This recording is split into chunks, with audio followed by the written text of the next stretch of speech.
Welcome to Shorty SuperCoach. How are we, guys? And these WA games for the last round or last game of the round, they kill you because you don't get the old rankings out until about 10:30, 11 o'clock. And I just saw they came out, and I was determined to get this video out for you guys. So I've got to get up for work in the morning, so I'm going to be a little punchy about this one. But I did want to get through this on the Sunday night because it is the first rankings of the year. Lots of talking points. I'll be going live on Wednesday to dive into your questions a little bit more as well. But I saw my score come up and I thought I want to do a live reaction, so I'm going to not look at the actual rank. I feel like I'll be in the 30s or 40,000s. I feel like probably slightly below par, but not too disappointed in how I went. But let's have a look. So yeah, there you go. About right. So 2,153. Touch outside the top 30,000, which, at this stage of the year means nothing really. I mean, it's so easy to climb the rankings as we go. So it's important how you go through the first 3 to 4 weeks, not just the first week. We don't want to get too carried away. But let's have a look at this side. Couple of areas I'm already thinking about these trades, mate. And look, we'll just go through it and then talk about my trades. But Nick Dacos, fantastic option. He looks awesome. My C was going to be Tom Green, so it's one of those rare outcomes where you actually would have been better off still going through with it, but you're never going to say no to a 135. Sheasel looked fantastic, rolling off the half-back line, looked really good. Hayden Young started well, got a fair bit of the ball, didn't use it amazingly the whole time, but was done no favours when I think it was Carl Warner went off. And Young sort of went more back to his old position in the back line, which wasn't ideal, but 70, we could build from there. Yo, 96, well, he was a risk, and he had me worried for a lot of the game because he really did start slow, but he built into it and was pretty solid. Zach Williams is a bit of a concern. There'll be a lot that trade him out. I'm going to hold with him. I still feel like he's got some better footy to come. He hasn't played a lot of football for a long, long time, so it's just great that he's got through these games. I'm sure his offensive flair will build. But, yeah, the 51 was a bit disappointing. And Caulfield, he was even worse. But we have slightly different expectations. Wasn't D'Ambrosio amazing? I wish I had him at D6 or something like that. But I sort of lost 15 points with Howes. But then again, some people may have had Zach Reed or Gibcus on the field. Gibcus just, shattering for him. Obviously not ideal for our super coaches, but you feel a hell of a lot for him as an individual. It's much bigger than our super coach side. Such disappointing news. Tom Green, like I said, was amazing. So was Miller. Now, my three risks in the midfield, and we really only were lucky to skim through with saying 1 out of 3 was a success for this weekend. Martin, I love the role, found plenty of the ball. AFL Fantasy scored 93, but he just didn't use it well at all. He went at under 60%, and he's a guy that you really want to be going over 80% disposal efficiency and 63, but I like the role. I'm going to be patient. Amon was the opposite. He was fairly efficient, didn't find as much of the footy. I like his role. Wasn't done many favours from a guy who's going to take a lot of kick-ins. Essendon kicked 17-5, so he didn't get too many opportunities to just bump up that score by another 10 or 15 with some easy kicks. Jimby's the one that absolutely goes.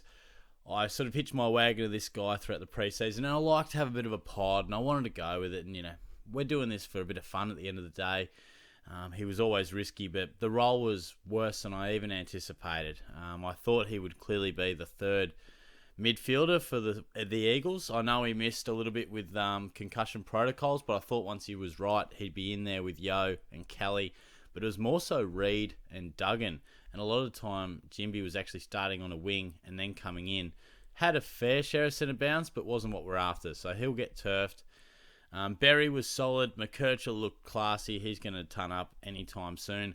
And Bevo just finds a way to screw us over, doesn't he? Sanders getting subbed off was a nightmare. Disappointing. But he'll be better for the run. Roberts was really solid. Lazaro, not so much. Did get some midfield minutes, but don't know how he looks moving forward. And Clark, I think his job security is pretty good. I don't think he'll score too many 13s. He just had a few too many clangers, not ideal. Didn't Gorn go nuts? That was outstanding. 162 was ridiculous. To think that I nearly had Cherry in there just before the bounce of the ball, I was losing my mind, I think. Grundy wasn't quite at his best, but he'll be better for the run. And his forward line was interesting. Jackson looked fantastic. He was really good as the number one ruck. Flanders even more so. He was fantastic. Fife was great. Jordan was really solid. Fisher, watching the game without checking the scores at the time, I thought he probably was more around a 70. He does get a bit sloppy with the footy sometimes, but he'll be better for the run, I feel. Like, he was taking kick-ins, and I think the role is there, and that's what's important. It's not about judging guys purely on their score this week. It's about, is the role there? Martin, not so good. Fisher, not so good. Jimby, not so good. But 2 out of those 3 guys, the role is there. So you trade out the one that it's not. And Sexton, again, I like the position he's playing. I think he'll get some more 80-plus scores coming up this week. Conditions probably weren't there for him to just be getting easy chip-around kicks. And didn't Reed start amazingly? He looked fantastic.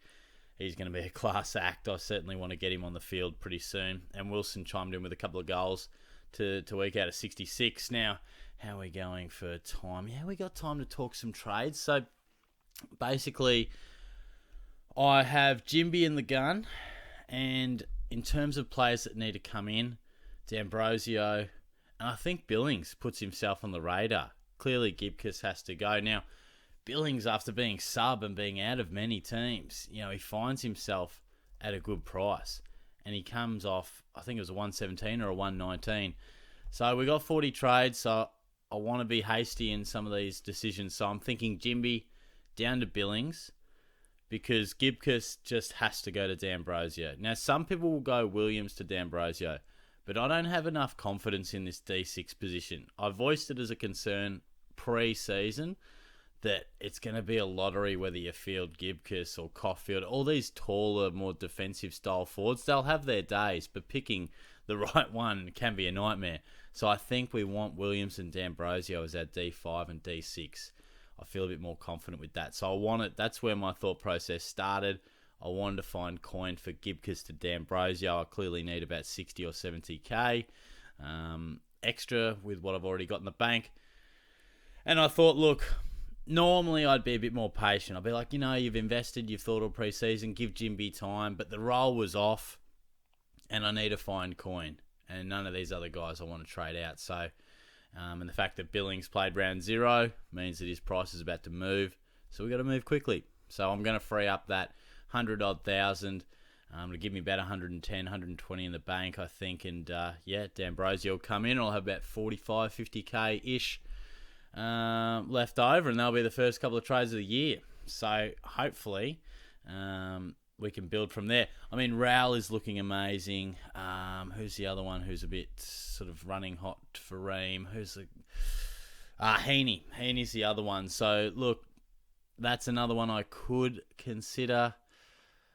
Some sort of trade boost. It's iffy that his price is going to move, isn't it? Yes, because he did play round 0, of course. Yeah, so got something to think about there, because the role it looks fantastic and it annoys you. I've been on Heaney. If you've watched his channel for a while, I've been in love with him for many years, and the 1 year that he really looks like he's going bonkers through the midfield, I don't have him, but we'll work on that. But there are 2 trades that I definitely want to do, and maybe I'll just sleep on it and have a few more thoughts on what could happen with maybe Heaney coming in. But at this stage, I don't know if I can see it happening. Anyway, we'll touch on that throughout the week. But yeah, let me know how you scored. I'll talk to you guys soon. Cheers.